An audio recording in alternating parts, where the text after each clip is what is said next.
Welcome inside of Kissing After Dark. As promised, we have the company that I've been talking about, raving about all night. She is here. She is the Black Mother of Hollywood, as many have called her, because she has been in over 60 films, over 100 and some thousand television shows. You've heard her voice if you didn't see her face. She is the beautiful diva herself, Miss Jennifer Lewis. Welcome to Kissing After Dark. Hello, Lenny. Thank How are you? I'm happy to be here, I can tell you that. Well, I'm happy that you like to stay up late in New York City. And staying up late in New York City is nothing new to you because you've done some nightlife things here in New York when you were doing your stint on Broadway. Oh, yeah. I did nightclubs here in the 80s, and I've done 4 Broadway shows. I came here right after college and got my first Broadway show in less than 2 weeks. I'm knocking on wood. It's been a success story. I've had a great ride. But it didn't come without a lot of hard work. No, I know. And you know, we can tell that you've put a lot in, and that's why you're reaping the benefits that come with all the due diligence that you have put into your work. And I'm a big fan of yours. I'm not although I did have a little issue with you in one of the movies. Which one? The T.D. Jakes. Help me out. Oh, Help Not me out. Easily Broken. Not Easily Broken. I was like, oh no. She was cold-blooded. She was. Yeah, she was cold-blooded. Vicious. You know, and I actually, Bill let me do some writing on that last scene because they wanted to resolve her character. Evil people, a lot of them don't change. Yeah, I was true. like, don't be having her live happily ever after. Don't, huh? Some, the good die young. And those, a lot of those evil people, crazy people, but confused and sick at the same time. I think that woman in Not Easily Broken, the character I played, had mental illness, and she'd been abused. And most times, people that have been abused abuse. Continue to. And then a lot of times there's no remorse because they kind of go to the grave with that. But I loved playing her. She was a very interesting character, and I got to play a lot of colors, a lot of different colors. I can see you love that. That's probably the challenge for you when you have diversity in the character. Exactly. And you know, I'm television, film, theater, and clubs, and you know, I sing. A lot of people don't know I sing. You're right. I didn't know. No, I came up in the Baptist church. Go get this movie called Jackie's Back. I sing in that. And I sing in that. Every voice in there is mine. I do a kid's voice also. But it's one of the funniest movies I've done. And so, I'll tell people to go get that one, Jackie's Back. Well, I know Jennifer Lewis is in our company tonight. Actress extraordinaire Jennifer Lewis. Let's slip into Eric Benet. Sometimes I Cry. We'll come back and chop it up a little bit more with Miss Jennifer Lewis and find out about this new flick that's opening up in a couple of weeks that she's a part of. This is 98.7 KISS FM. We're inside of Kissing After Dark tonight. I'm Lenny Green, joined by a beautiful lady who has illuminated the room.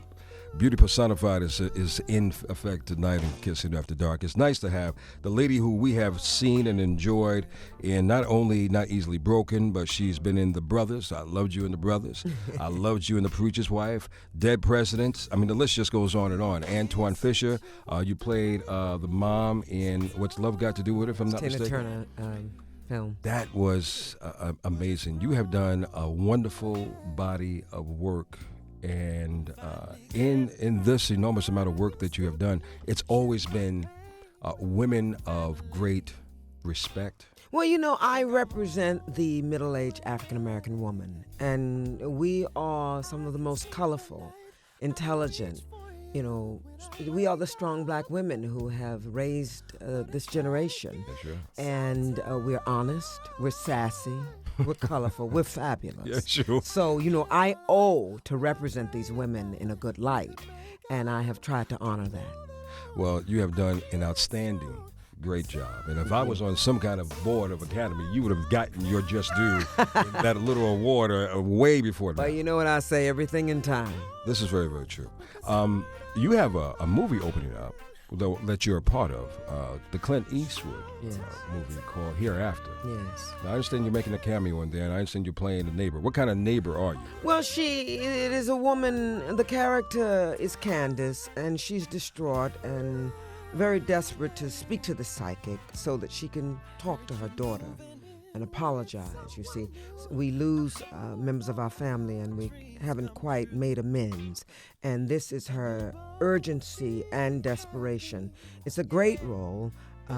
Of course, I wish it had been a bigger role, but, it's not the quantity, it's the quality. And I showed out. I know you did. If they gave you one line, come on now, you would show out. Or a look, a glance. All you got to do is give me a glance. That's the key, isn't it? Yeah, it is. So, look, we have so many aspiring actors and actresses listening right now.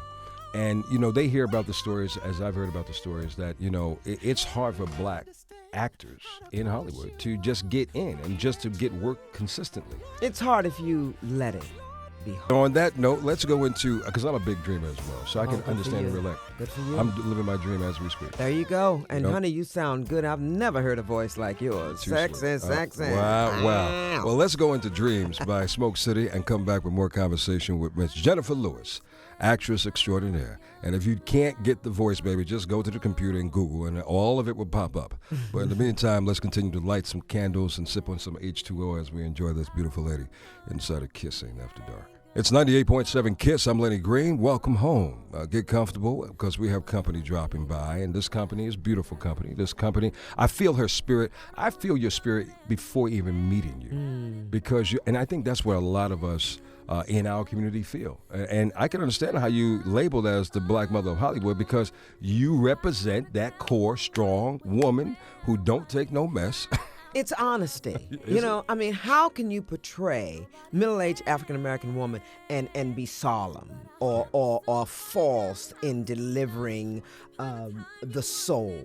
These are the most colorful entities in the world, and I'm honored to represent them. I had aunts and my mother. Good Lord, that part I played in What's Love Got to Do with It? Oh, honey, I pulled together 3 of my aunts, Gloria, Shirley, and Rosetta, and my own mother. What you gonna do with that money, Anna Mae?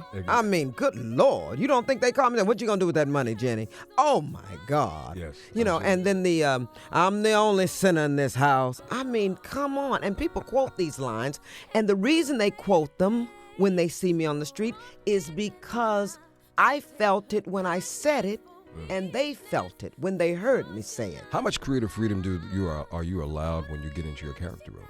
Oh my God, when I go on set, people are basically like, let Jennifer do whatever she wants to do, because they know I'm going to bring it. Tyler was like, in Meet the Browns, it wasn't in the script for me to fall in the grave. I went over to him. I said, look, just let me fall in the grave. And he was like, dig a hole. Wow. They give me my way, because what Hollywood knows is when I come onto the set, I am going to deliver. End of story. I am going to deliver. So needless to say, in the brand new flick that she will make only a small cameo in, it will be necessarily impactful. As you know, October is Breast Cancer Awareness Month. As you also know, it affects a great majority of African American women and women in general. And it even affects men, as surprising as this may sound.